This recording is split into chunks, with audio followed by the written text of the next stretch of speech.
everyone. Thank you for tuning in to the Postmodern Realities podcast, brought to you by the Christian Research Institute and the Christian Research Journal. I'm Melanie Cogdill, managing editor of the Christian Research Journal. It's November 2022, and you're listening to episode 314, which is a conversation about the Amazon Prime series Rings of Power, which takes place in J.r.r. Tolkien's Middle-earth. Today's guest is Cole Burgett, who is a graduate of Dallas Theological Seminary and the Moody Bible Institute. Cole teaches classes in systematic theology and Bible exposition and writes extensively about theology and popular culture. Cole has written an online exclusive TV series review for the Christian Research Journal, and his article is called Tolkien Reimagined, a series review of The Lord of the Rings, The Rings of Power. Our subscribers can read his review for free at our website, equip.org. The reason why they can read it for free is every subscription includes both our print issue to your door, but also all the access to the online exclusive articles, and you will be able to read those for our subscribers at equip.org. If you'd like to read this review and you don't already subscribe, of course, go to equip.org to do so. Cole, it's good to have you on again. It's always good to be here. Thank you. Well, as our listeners might know, this particular series that is on Amazon Prime has been quite heralded, also quite reviled by Lord of the Rings fans, but it's been with great anticipation that Tolkien fans and Lord of the Rings fans have been looking forward to this new live-action adaptation that was actually sanctioned by the Tolkien family, their executive producers on it, that this would be another, chapter in the whole Middle-earth saga. And some of our listeners might not know that much about Lord of the Rings. I mean, they might know that there's movies, but some people are not necessarily fantasy fans. So can you start by giving us a broad overview of the Lord of the Rings trilogy and what it's about? And why is it just really one of those hallmark works, not just for Christian fiction, but also fantasy fiction? Sure. So The Lord of the Rings is a popular fantasy series of novels written by J.r.r. Tolkien, John Ronald Reuel Tolkien, that originally began as a sequel to Tolkien's 1937 children's fantasy book, The Hobbit. But the story eventually developed into this bigger work and was published as a trilogy between the years of 1954 and 1955. And there are three major books in that trilogy: The Fellowship of the Ring, The Two Towers, and The Return of the King. And each of those books are really composed of two smaller books. So there are technically six books there, I guess, but everyone knows them by the trilogy in which they were published. But it's important to understand that this trilogy, like The Hobbit, really only composed a small section of Tolkien's world, his legendarium, as it's often called. And there is another major text that Tolkien wrote called the Silmarillion, which expands his fantasy world of Middle-earth. And there are snippets of details of events covered in the Silmarillion contained within The Lord of the Rings in these sections of appendices, which really help to flesh out Tolkien's world for readers only interested in the trilogy proper.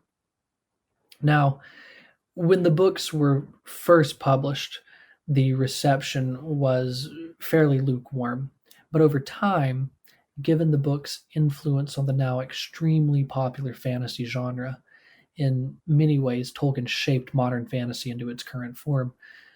Critics have since reevaluated the series, and now it's considered one of the best works of Western fiction out there. The books are among the best-selling of all time and are noted for their themes echoing the values of Christianity. The stories are steeped in mythology, which again draws parallels between myth and the Christian faith, which we have discussed at length on this podcast in other episodes. But if there is an actual work you can point to that draws Christian values into the realm of mythopoeia or myth making in a modern context, there is no better work to point to than The Lord of the Rings. I've often said that if you enjoy modern fantasy in any way, shape, form, or fashion, then you can think the Christians and a Texan, the Texan being Robert E. Howard, the creator of Conan the Barbarian, who was hugely influential in a pre-Tolkien world, and the Christians being C.S. Lewis and his friend J.r.r. Tolkien. A lot of fantasy and sci-fi lovers, Christians and people who are not religious, kind of lump all of these worlds to be the same. In other words, well, there's Star Wars, and there's Star Trek, and there's Marvel, and then there's Lord of the Rings. Do you think that Lord of the Rings as a constructed world is different than some of those more contemporary examples? Oh, for sure. It all sort of plays in the realm of fantasy in one sense, but there's no denying that Tolkien's world is usually a little more, let's say, thought out than many of the others. And that comes in part from his interest and his background, which we'll talk about. But the Lord of the Rings is quite different from something like Marvel or something like Star Wars, even though they all sort of have their toes in the same pond. The way that these things are written and the specific, I guess, what we would now call subgenres, really stand as a testament to that. Star Wars, for example, is a kind of space opera. It takes inspiration from Flash Gordon and stories like that, which are these fantasy worlds, but really in space, and operate quite differently from the world that Tolkien creates, Middle Earth. Tolkien's world is, in many ways, the let's say the codifier of what modern fantasy is now. Game of Thrones, for example, has gotten a lot of attention for being very subversive these days, but that is only because it subverts the tropes that have been copied for almost 100 years in fantasy writing, and those tropes were codified, if you will, in the modern fantasy lexicon by Tolkien and The Lord of the Rings. This is where Dungeons and Dragons will find its origins. This is where most modern fantasy video games will find their origins as well. It is impossible to talk about the state of modern fantasy without touching upon Robert Howard, C.S. Lewis, and J.r.r. Tolkien, and The Lord of the Rings is the big work of that. So in that respect, it has sort of carved out its niche in all of these subgenres in what we now call high fantasy, which is a very detailed historical, maybe medieval type world that is, distinctly different from, say, Star Wars or the modern world of Marvel. But another thing just to point out here, when these guys were writing these works, there was no such thing really as a lot of what we would call genre studies today. And in a lot of ways, I think that's sort of why these books kind of stand the test of time, because what they were doing was truly unique in their own time. When Tolkien sat down to write The Lord of the Rings, he was crafting a fantasy, he was writing a fantasy, he was doing mythopoeia or myth-making, world building, we might call it. But he was not sitting down and consciously saying, I am going to write within this genre of fantasy, within a specific subgenre of that fantasy, so that I'm going to follow all of these genre tropes to write this kind of story. That is what we do now. That is what writers do now as a result of the work that Tolkien did with The Lord of the Rings.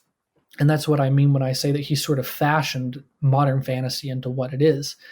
You can't really have these conversations about the state of the genre really without looking at Tolkien. So I think he's very different in terms of what he's doing from all of these other, what we might call modern fantasies, in that he really was writing a very new thing, but doing it in a very old way. It's just in the world of genre studies, this stuff gets pretty fascinating. I want to remind our listeners, because some of them are probably newer and it's been a while, but I last talked about Tolkien's early life when we looked at the fictional biopic called Tolkien many years ago. And that was, if listeners are interested, way back almost 200 episodes ago in episode 123 that we called Tolkien's First Fellowship. So if you're interested in finding out even more than what we briefly discuss here, I would suggest that you go back into our archives and pull up that episode. But right now I want to ask Cole a little bit about the life of J.r.r. Tolkien and, of course, his faith, since he was a Christian, and he was well known to have connection to other Christian writers at the time, most notably, of course, C.S. Lewis, and then also another writer named Charles Williams. Can you tell us a little bit about his association with him and his faith? Yeah, Tolkien was a lifelong Catholic and a very devout one. He was in the First World War and experienced many of those horrors firsthand. And there's a lot of scholarship out there discussing how his experiences in the war influenced The Lord of the Rings. But his interests were in philology, or the study of languages and historical records. Philology is an interesting field. It sort of stands at the crossroads of textual and literary criticism and history and etymology, but it has this historical focus on languages. And it's out of that interest that Tolkien actually created the languages of Middle-earth, which really helped to heighten the reality of the fantasy world he created. This is a world with its own languages and people and customs and cultures and histories. It's world building, as it's often called now. But Tolkien was an absolute master of the craft. He ended up at Oxford as the Merton Professor of English Language and Literature, and that's how he fell in with the likes of C.S. Lewis and Charles Williams. He became a member of the Inklings, this group of literature enthusiasts who met and discussed different things. Tolkien actually played a very key role in converting Lewis to the faith, and it had a lot to do with this topic of mythology and myth and Christianity. Tolkien was very steeped in literature and language and mythology, and his conversations with Lewis about those topics ended up leading Lewis to faith in part, even though Tolkien was a Catholic and Lewis was an Anglican. So with The Lord of the Rings, you can begin to see how all of his personal interests and convictions and beliefs begin to coalesce into a kind of fantasy world, and it's really fascinating.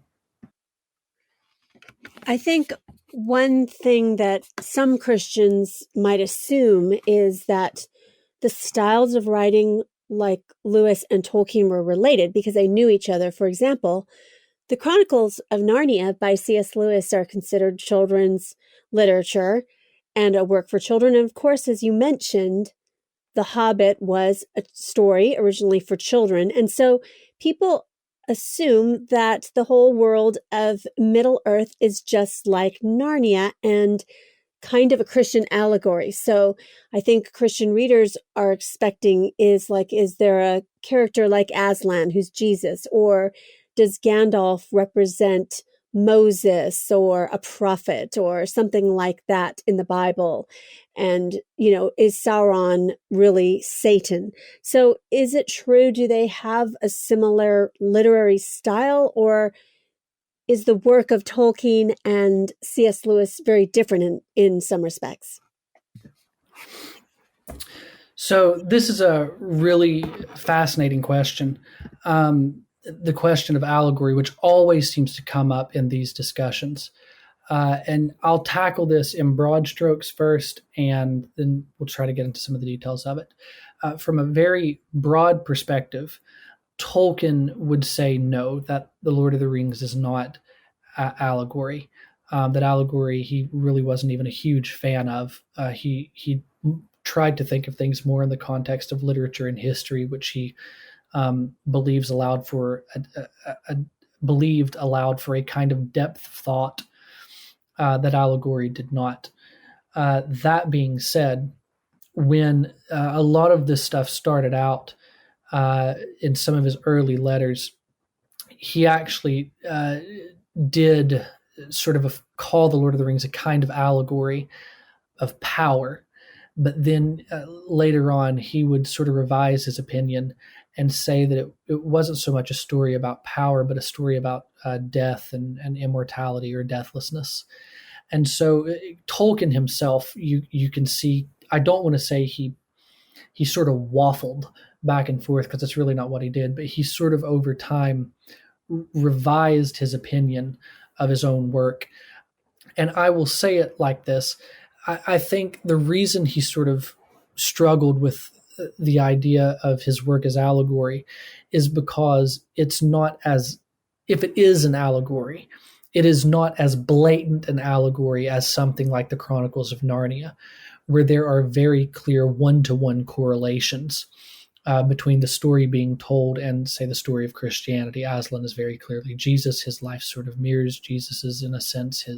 His sacrifice mirrors Jesus's, stuff like that. But it continually goes on in that regard. Tolkien's creation is not like that. All of his characters, or at least several of his main characters, you can find embody facets of Christ, some even more than others. There's a lot of scholarship on this, looking at Gandalf, Frodo, and Aragorn from The Lord of the Rings, for example, as being a kind of exemplary of Christ's threefold office of prophet, priest, and king in different ways. And so there's not one specific corollary that fits, that would allow it to be called a kind of allegory. But this is a very popular debate to have: is The Lord of the Rings an allegory? And I think there's certainly arguments to be made for both sides. But at the end of the day, I'm probably going to look at what the author is saying and look at authorial intent more than anything else. And by the end of his life, it seems that Tolkien did not think of it as an allegory, at least in the same sense that the Chronicles of Narnia were an allegory. That it was more a very unique kind of fantasy fiction in which his Christian faith came out very strongly. And it's not even that he writes religion into his world. This is another very interesting thing that Tolkien talks about in his letters. But he doesn't even put religion in The Lord of the Rings in the traditional fantasy sense of these different cults and things like that. And I say traditional fantasy, ironically enough, meaning the fantasy that comes after Tolkien that does this kind of thing. But he sort of intentionally excised these references to religion in that respect, and his reason for doing that was to just make it part of the warp and woof of the world that he created.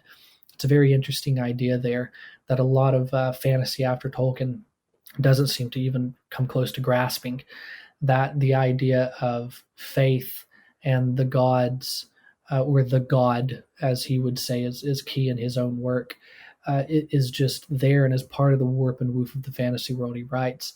A lot of writers after him would have no conception of how to even wrap their minds around that and to write that into their literature. So in that respect, it's not an allegory, it's something else entirely, but I certainly think there's room for people to debate that particular point, because it seems that Tolkien himself even debated it throughout his life. You're listening to the Postmodern Realities podcast, brought to you by the Christian Research Journal. I just want to let you know that we don't take it for granted for all the ways that you partner with us, which is to subscribe to the Christian Research Journal at equip.org, or to head on over there at equip.org to give us a tip at any one of the landing pages at the podcast, which you can find under the Journal tab. And Also, just for helping us out with some of your time, frankly, to share episodes on your social media feeds, or to simply tell a friend about the podcast, or email someone a link to your favorite episode. And of course, to take the time to give us a rating or review on Apple Podcasts. And so for all of these things, we're really grateful for those, because we couldn't continue bringing this podcast to you for free without your partnership. So thanks for your time, for your investment, and for your listening ears. And now back to the interview with Cole. I think it's significant that such a major work of fantasy fiction by a very devout Christian is now one of the biggest franchises, and definitely has been branded on so many different kinds of products and films and things like that. And that's fascinating to me. I mean, one thing to note for our listeners is that The Rings of Power is the most expensive television show ever made. I think they're going to be spending close to $1 billion, perhaps. So given that it's just so much in the cultural milieu, and then people have at least heard of Lord of the Rings and some of its characters, or at least the hobbits, people have a general vague understanding of what that is. So it's really penetrated pop culture. How can Christians in particular approach the Rings of Power in a way that they can encourage discussions of faith and some of the issues that are brought up, sacrifice and friendship and things like that, even with non-believers, in the context of the world of Middle-earth? The Lord of the Rings is perhaps one of the best vehicles for moving into discussions of faith, and that is simply because Tolkien himself said in several of his letters that the series is deeply religious and influenced by his faith.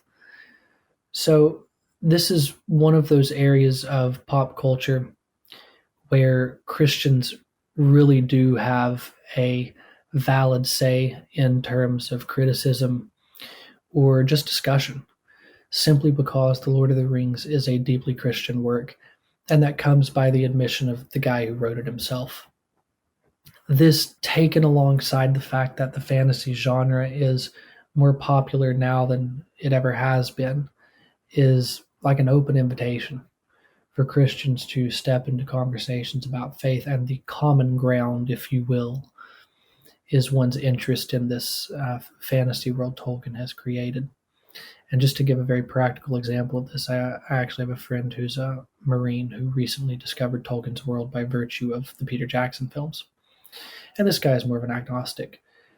But we have been able to have very interesting conversations about evil and its pervasiveness in the world because of how Tolkien portrays it. I know that you had mentioned when we were talking about the series before that some of reading Tolkien is quite dark. It's very different from Narnia in that way. Some of the stuff is actually very scary. And this is one of the things that I talked about with my friend. And for anyone who knows the story at the end of The Lord of the Rings, Frodo cannot return home and find contentment in the way that his friend can, simply because he has been touched so profoundly by evil in their adventure.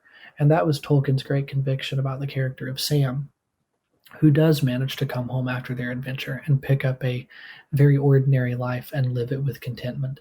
And this idea really shook my friend to his core, and the conversations we've had about the ordinariness of goodness, which is a very biblical idea, have led to him talking more about faith in a very mature but roundabout way than I think he's ever been accustomed to. And that's just one story. There are plenty of people out there who have so many stories like that about how Tolkien's world and its deeply Christian images and themes have led to conversations about faith with atheists, agnostics, even people of other religions. So I think Christians disregard the Rings of Power at their own disadvantage. And not everyone involved in the show itself is a Christian, I'm sure, but the showrunners have talked about their deep admiration for Tolkien and wanting to hew as closely to his world as they can when adapting the material. So it's not like they're out here, cutting out Christianity from the show we have to recognize that the show is an adaptation, and Tolkien is the man of faith whose source material is really where the good stuff is. But the show is certainly a doorway to all manner of conversations about faith. I want to ask you now about the actual series, The Rings of Power, which is streaming on Amazon. And I would assume a lot of people are Amazon Prime members. You can watch it there. So how is this particular series different from the very well-regarded Peter Jackson popular film series that was nominated for Oscars?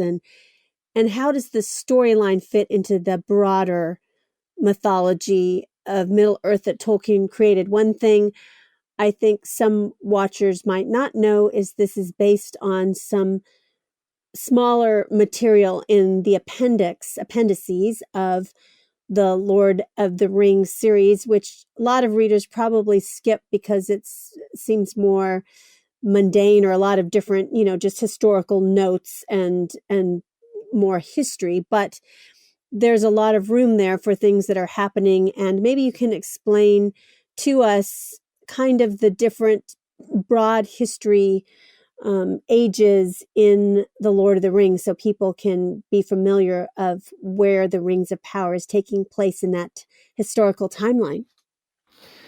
Sure. So we'll start talking just briefly about where it fits with regards to the film adaptations. Like you said, the very popular Peter Jackson films. It's how most people know the Lord of the Rings. They were very, very popular films. Won something like 17 Academy Awards. The Return of the King won Best Picture. Like it was a big deal back in the early aughts. But even though this is an adaptation of Tolkien's material, it is not a continuation of the film trilogies. There were the two trilogies, the Lord of the Rings, and then The Hobbit was also done as a trilogy, which The Hobbit being a prequel to the Lord of the Rings. But this series, The Rings of Power, does not stand in that continuity of those films. That being said, it does deal with a time that it would, in a sense, be a prequel to those other stories. And this is where we'll sort of get into the details of Tolkien's world. So Tolkien's world is very expansive. I'll say that up front. I know some people are probably very familiar with this, but the events of the Lord of the Rings, the series that everybody sort of knows, the big trilogy, occurs during the Third Age of Middle Earth. And Middle Earth is the world in which Tolkien has made, and there are different ages that he sort of uses to date certain events in his world. So the trilogy proper takes place during the Third Age, and that's the one everybody sort of is familiar with. The Rings of Power, however, goes earlier. It actually takes place in what is known as the Second Age. So the Second Age comes about with the defeat of Morgoth, sort of the original Great Dark Lord in Tolkien's Legendarium. But the villain that everybody sort of knows from the Lord of the Rings, Sauron, that character in Tolkien's world is one of Morgoth's lieutenants. And so during the Second Age, Sauron is in Middle Earth, sort of plotting his return to power of sorts. And this is the age in which the rings that are, crucial to the Lord of the Rings are forged. And obviously, this is what the show is going to deal with, considering its title, the forging of those legendary rings. So it's set in the Second Age after the defeat of Morgoth, when Sauron is out there somewhere. It's a big plot point in the series, that trying to figure out what happened to him or where he is, and that kind of thing. But also during the Second Age, you have a lot of the history that makes up the Lord of the Rings taking place. So the story of Numenor and these other stories that are part of the let's just say the history of the world in the original trilogy. This is where a lot of that stuff occurs. So it's a prequel to The Hobbit and the Lord of the Rings in the timeline, but as an adaptation, it stands on its own, separate from the other adaptations that have been made. Now, in terms of where the showrunners, the developers, Amazon really is getting their material, this is maybe one of the big areas of misunderstanding, because a lot of the events that are depicted in the series also occur in the Silmarillion, the book we talked about before, that is sort of Tolkien's companion piece to the Lord of the Rings. He kind of saw this as one great narrative, and the Lord of the Rings was just a part and parcel of that story. But the actual adaptation is not of the Silmarillion, which I think is where a lot of people sort of kind of get offended, or it seems like Amazon and the showrunners are taking these huge creative liberties because it doesn't line up tit for tat with the events of the Silmarillion. It's because they don't actually own the rights to that. What they have the rights to, in my understanding of this, is the Lord of the Rings. That's why it's titled The Lord of the Rings of Power, not the Silmarillion, the Rings of Power. So the material that they have to work with and that they are allowed to adapt all has to come from these appendices sections of the Lord of the Rings, which is where Tolkien sort of enfleshes a little bit what goes on in Middle-earth during the Second Age, but outside of the Silmarillion. That's what they're working with, and that's what they're adapting. So that's just a point of clarification, but might help some people to sort of understand exactly how the creatives are going about making this show. And in the appendices, there's a lot of broad strokes. It's not like kind of a big story that like you're finding in The Lord of the Rings. So there is more room for them to make adaptations. And so there are quite a few characters introduced or reintroduced at a different stage of their life in the Rings of Power. So, for example, one of the most prominent and I would say main characters of the Rings of Power is Galadriel, and she's played by actor Morfydd Clark in the series, and then Kate Blanchett in the Peter Jackson films. And tell us a little bit about Galadriel. And I would also say she's the portrayal of her in the Rings of Power has received probably the most blowback from Lord of the Rings fans because they say her character's nothing like how she's portrayed in the actual books proper, and the way in which she has this fierce petulance is just nothing like her character in Tolkien's work. Would you agree with that? So the liberties taken with this character are fairly interesting. She's a much younger elf than when we meet her in Peter Jackson's films, for example, and Tolkien's original trilogy. But she is an elf, so they have this longevity of life. So though she's much younger, she doesn't really look that much younger, even though it's hundreds and hundreds of years. Oh, I think it's like thousands of years, actually. Yeah, it is. It's a huge span of time, but that's how elves are.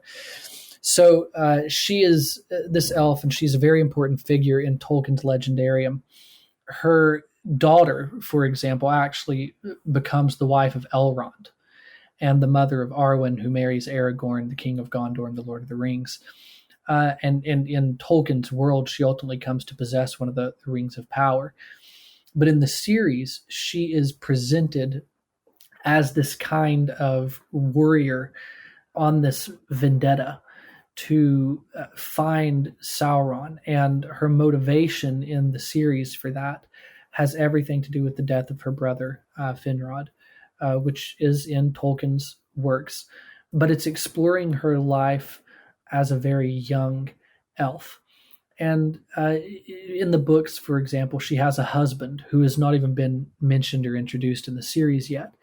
But one of the things that I think plays into some of the criticism here is that the showrunners had to take different events of the timeline in the Second Age, which in Tolkien's legendarium occur hundreds, if not thousands of years apart, and sort of condense them down as to all kind of happening at the same time in order to generate narrative tension and to keep the story moving.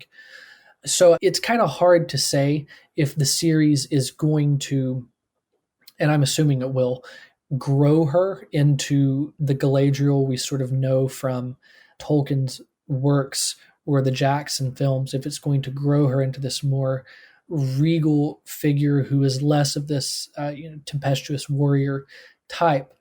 And who knows? I'm sure the series will probably move in that direction somewhat. It's only in its first season, and I think there's something like 5 seasons planned. But she is a very important character in Tolkien's legendarium, and it's very interesting narratively to single her out and make her one of the main characters of these events unfolding in the Second Age. So, do I think that the show is sort of portraying her quite different from how Tolkien wrote her? Yes. That being said, there's very likely a sense in which she will grow into the character that Tolkien envisioned and Kate Blanchett portrays in the films.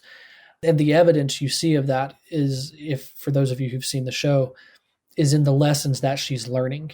Her rage, in a sense, her desire for revenge is sort of blinding her to some things that are sort of right in front of her face.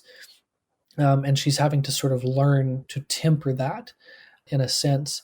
But what I think the show has done so interestingly with her is to show the infectious nature of evil. That is a recurrent theme in her storyline as the series goes on, is that because of the evil that has been visited upon Middle Earth, because of the evil that took her brother's life, this drive for revenge she now feels, this drive to avenge her brother, is actually a manifestation of an evil that is now in her as a result of the evil that came in. So it's again, it's that idea of the pervasiveness of evil, that what might be mistaken as a good and righteous venture is actually not very good and righteous at all. And this is one of the things that Tolkien does extremely well. And I think it sort of begins to show that even though the showrunners are taking liberties as creatives, and it's going to happen in any adaptation, even though those liberties are being taken, that they still sort of understand the heart of what Tolkien is getting at as a storyteller, which is that the answer to a great and overwhelming evil is not a great and overwhelming goodness equal in power, but it is an ordinary goodness. It is a goodness that disarms evil of its weapons in that sense. This is why Frodo can return home and Sam can return home, and Sam can find contentment in the ordinary despite having gone on this great adventure. He is changed, but not so much changed that he cannot return and just live a very basic, bare bones life, content with a wife and kids. Frodo just can't find that because of the evil that touched him on their journey. And it requires their stories eventually go in different ways. So it's one of the things you'll notice about the Rings of Power is that a lot of the same themes that echo throughout the Lord of the Rings are done, but in very different ways. Sometimes there's an inverse, a mirror image of a relationship. For example, you see with Aragorn and Arwen, the forbidden love between the man and the female elf has been flipped in the Rings of Power with these two new characters, Bronwyn and Arondir. You have the male elf and the female woman in the forbidden romance. It's the mirror image of sorts. It's just interesting stuff. I do want to ask you about that last character, because some of the critiques from fans out there and some, television critics are saying that it seems tacked on to have these non-canonical characters that aren't actually part of the world of the Lord of the Rings as created by Tolkien. And one of those is the elf Arondir, and the other one is a different elf who's kind of like a bad guy named Adar. And so they feel like this brings the story down. What do you think about the showrunners and the creatives creating these new characters that aren't just side characters, but they're main characters in the storytelling of the Rings of Power? Yeah, well, at the end of the day, I think I'm a much more forgiving film goer than a lot of people. And maybe this just comes from a standpoint of having written screenplays myself, and not just screenplays, but adaptations of works that are hard to adapt. As an adaptation, there are certain liberties that are going to be taken. And there is a sense in which, as a writer or a creative, you don't simply want to do what Tolkien did exclusively. At that point, the solution is not to adapt it, it's to just tell people, go read the books. There's a sense in which you take it and put your own spin on it or put your own stamp on it while trying to honor the legacy of what has come from before. And looking at it from that perspective, I would say that these writers are not it is tacked on in a sense, because obviously they're adding it too, but in another sense, it's added to, but with an eye to what has come before. Again, the whole storyline between Arondir and Bronwyn, it's an inverse of Aragorn and Arwen. It's a sort of setting up and an exploration of the same thing Tolkien explored from another angle. It's another direction. It's looking at it through a different set of eyes. And it's just interesting as a creative in that sense, in a way of honoring what's come before, but doing something unique and different with it. And there are a lot of criticisms about the elf, the inclusion of Adar, whatever you want to call him, the villain. However, I would also point out that some of this stuff is a filling in of the gaps of what is going on in Middle Earth at the time. And it's clear that his story ties into Sauron in some way, shape, form, or fashion. In fact, the work that they sort of carry out leads to the creation of Mount Doom and the creation of Mordor, in a sense, which is where we see Sauron going at the very end of the series. So in that respect, do I think that there are liberties being taken? Yes, of course. But do I think that they are breaking the world that Tolkien created? No, I don't. I think they actually have most of them at least, have a very good grasp on the stories that Tolkien told and are interested in exploring those themes in different ways. Personally, one of my biggest complaints about the series is just the dialogue. I think some of the dialogue is so, it's not even that it's stilted. It's that it's just contrived and almost cliched in some places. Which the irony there, right, is reading Tolkien. A lot of people say, well, Tolkien's dialogue is cliched. Well, yeah, that's only because you've read fantasy that has modeled itself after Tolkien for 75 years now. Like, so in that sense, of course, it's going to sound cliched because he was the guy who started it. So it was original when he did it. But even then, just some of the dialogue feels very modern in a sense, and not even in the way that Peter Jackson and Fran Walsh wrote the dialogue in their films, which I thought was very good. Just some of the dialogue is predictable. It's very predictable. I actually was playing the series, watching it, and one of my family members walked into the room and has never watched the show, has no interest in it, but was listening to what some of the characters were saying and actually said the very next words that one of the characters was going to say. And we laughed about it because it was so cliched in the dialogue. She knew exactly what was going to be said. That being said, though, I don't think the show is really doing anything that's going to destroy Tolkien's legacy. I do think that some of the dialogue is kind of signposty, is how I'd call it. But I do think the acting is good in that they're trying to make the best of some of that kind of type of dialogue.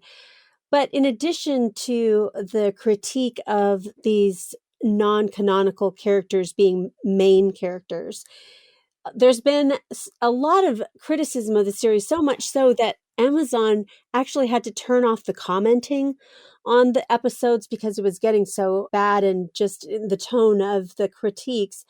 But the fans have been saying everything from the timeline is unrealistic, everything's happening too quickly.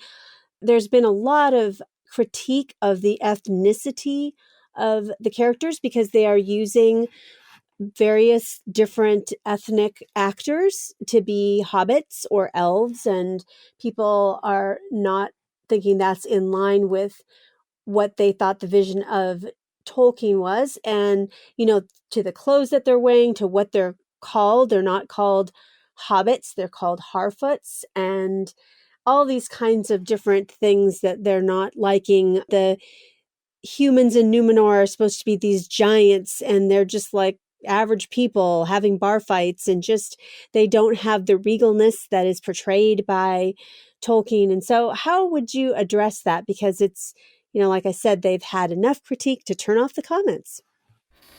Yeah, well, as I said before, you have to recognize that this is an adaptation. And if you want how Tolkien did it, then simply go read how Tolkien did it. And I understand that there's a sort of a gray area there where you're saying, well, if you're going to adapt something, then why adapt it if you're just going to change a lot of it? But again, I don't think the changes are substantial enough to warrant someone just turning it off, especially a Christian, because of if you're thinking about it from the perspective of the culture wars, which we have lost, by the way, it's over, we lost. You got to sort of take your victories where you find them. And this is very much a victory in the sense that you have the most expensive television show ever produced being that of an adaptation of a work of a Christian, a very devout Christian. That is something to pay attention to. And I can understand a lot of the complaints that people have, some of them, others I don't. The complaints about the ethnicities, I don't really, it's just not something that bothers me. I understand that when Tolkien was sitting down to write his legendarium, that he sort of envisioned it as the mythological history of Britain. And so you would logically only have a very specific kind of ethnicity there. But even the history of Britain is muddled in very different kinds of ethnicities. And I know this because that's my own history and I've looked into it, and it gets impossible to track after a certain point. But some of the criticisms, I don't know. I think we live in a point in time I hate even using the word of fandoms, but we live in a time where fandoms are sort of rampant, and there is a sense in which fans feel a sense of ownership of material that is just not theirs. I don't know how else to really say it. I understand the material is beloved to them, but there's a reason rights work the way rights work, and rights go to certain people and not others. So there's a sense that you just roll with the punches, I guess is what I'm saying. That being said, if you're going to pick things out to fight about, I would probably start at the level of themes. I would ask myself, does the story that I am watching really understand what Tolkien himself says he was trying to do with the stories that he was telling? And that would be my starting point, not the characters' hairstyles, even though that is a criticism I have read about. Apparently the hairstyles of the female dwarves in the series has come under serious criticism for not being outlandish enough. And, I just think, grow up. Well, I want to talk to you about one of the biggest spoilers, which is the very last episode. And so if you have not watched the last episode and don't want to be spoiled, please turn off the podcast now and then come back once you've finished watching it. But I want to talk a little bit about Sauron, because for sure in the Peter Jackson films, he is portrayed as this bodiless, evil presence that's just terrifying.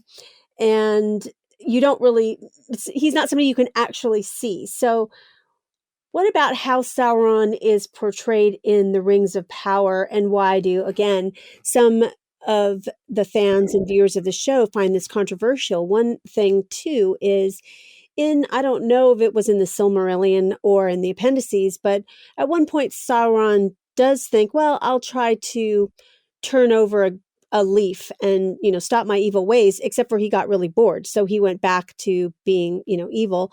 But in the series, it kind of is flipped. You talked about things that are flipped. He's this character that's struggling with, it seems to me, something that he's not exactly expressing verbally, especially. He has a relationship when he meets Galadriel, but with her, and they strike up kind of not a fellowship exactly, but they're kind of, partners together into trying to do something in Middle Earth. And so it seems to me this character is not really being portrayed until he's unveiled as this really big bad.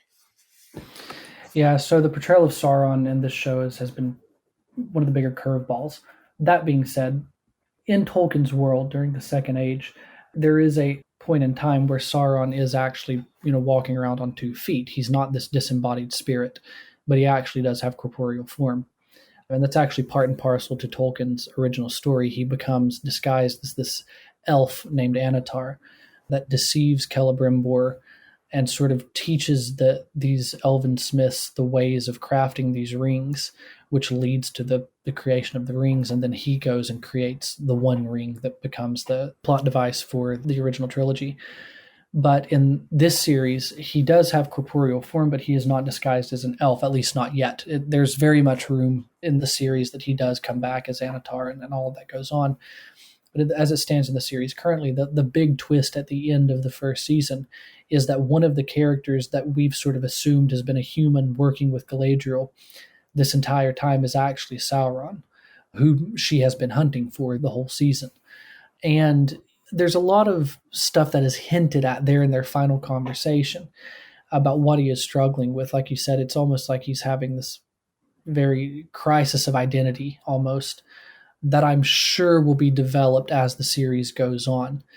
The only issue with how the writers have chosen to tell this particular story in revealing Sauron at the very end is that his motivations are sort of muddled. We're not really sure what he's thinking or doing or struggling with because they've kept him hidden all season only to bring him out at the very end. So I'm sure the stuff that you're talking about will be addressed. It sort of kind of like has to be addressed in the next seasons. But his portrayal in this show is quite different, at least so far, from how Tolkien wrote his portrayal as the elf in the Second Age. But in terms of someone who is sort of walking around silver-tongued and deceiving people, that's all there in Tolkien's Legendarium. So I just want to circle back to one of my earlier questions just about all the different kinds of fantasy worlds that have been built since Middle Earth. I mean, why do you think The Lord of the Rings is so timeless? And, I mentioned, Star Wars and Star Trek and things like that, as well as any kind of worlds out of comic book adaptations, of course, and also Game of Thrones that you mentioned from George R.R. Martin, because that's kind of like been compared to it, a more crass version of The Lord of the Rings. But what makes his world unique among all these things? I think one for me is that he's the originating point because of his interest in languages and his really great intellect, that he could create a history that is so detailed, that's believable, that could be a history of peoples with all these different races and so forth in his world. And some of these more pop culture things have been created and they are being written by various different people. Well, except for Star Trek, it had Roddenberry at the beginning, but just different people working on it. So why do people want to return again and again to The Lord of the Rings and also have become such ardent fans, even if they are, atheists, they're fans of this? And why does it seem like it's just always something that can be adapted or expanded upon for every new generation in pop culture? Well, I think you've hit the nail on the head when you were talking about his interest in languages and his intellect. The singular creative vision that Tolkien had and the way that he brought his interests in history into line with his creative vision is sort of like every creative's dream, if that makes sense. It's a way to bring everything you have an interest in together in the creation of a singular work of great literature. And the depth and the texture of the world that he created stems from his desire to, as I said, sort of create a kind of mythology for Britain, which he felt was sort of lacking.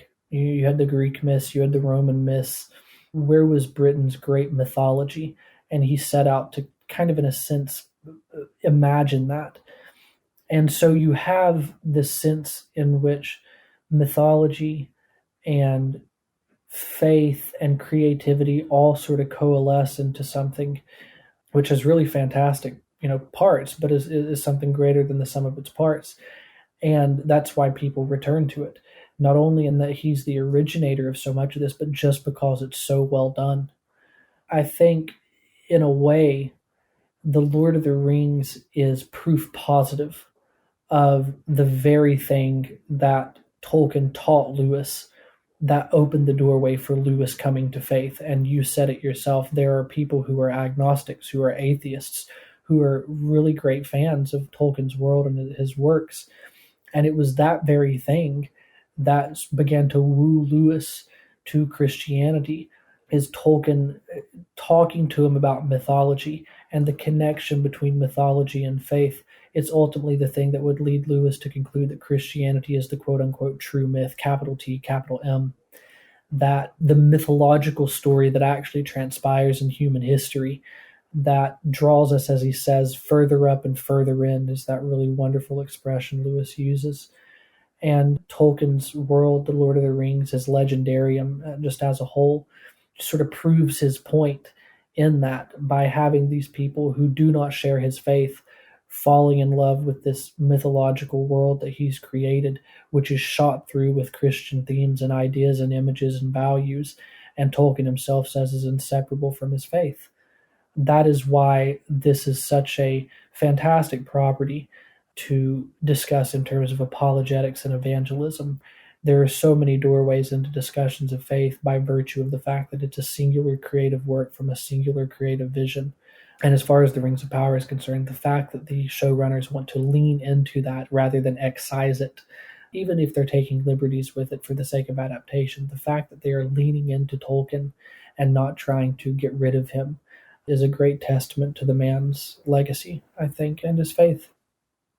I think one of my most favorite things about The Lord of the Rings is there's a small section in the appendices that really, again, religion isn't mentioned, but it really is kind of a treatise on providence about how all these different characters came to meet each other and how the fellowship was even started many hundreds, if not, 1,000 years before. And so I thought that was really fascinating. So there's all kinds of different subjects that people can talk about with non-Christian friends. And the other thing is Further Up and Further In. If people don't recognize that, that's from the Narnia Chronicles, the very last book, The Last Battle. Well, finally, I have a fun rapid fire question for Cole because it's November and it's going to be Thanksgiving in a few weeks. What is your favorite Thanksgiving dish that you look forward to eating? There are two. Turkey, obviously, but we always make what we call deviled eggs, and I'm a big fan of those. Well, thanks, Cole, for being a guest on the Postmodern Realities podcast. Always a pleasure to be here. Thank you. You've been listening to episode 314 of the Postmodern Realities podcast. Today's guest was Cole Burgett. He has written an online exclusive television series review for the Christian Research Journal. His article is called Tolkien Reimagined, a series review of The Lord of the Rings, The Rings of Power. Our subscribers can read his review for free at our website, equip.org. If you don't already subscribe, head on over to equip.org, where you can get access to this article as well as our print issues to your door for $33.50. Stay connected with the Christian Research Institute and all the new content we have coming your way. The best way to do that is to head on over to our website, equip.org. There you will find thousands of free resources right at your fingertips, from articles to video to audio, and it's all for free. You'll find our podcasts hosted there, as well as the Bible Answer Man broadcast, which is hosted by CRI President Hank Hanegraaff and streams live every Monday through Friday at 6 p.m. Eastern. In addition, you don't want to miss out on subscribing to Hank Unplugged, which is the podcast of Hank Hanegraaff. And in that podcast, he has really in-depth, free-flowing, essential Christian conversations with some of the most interesting, informative, and inspirational people. And in addition, he has a new series on his podcast feed called Hank Unplugged Shorts, which Hank goes into the headlines in the mainstream media and refutes a lot of those cultural issues that we have in these short podcast episodes. And there's quite a few of them. You don't want to miss out on them. Now, if you want to find some of this at other places where it's all in one place, really subscribe to our YouTube channel.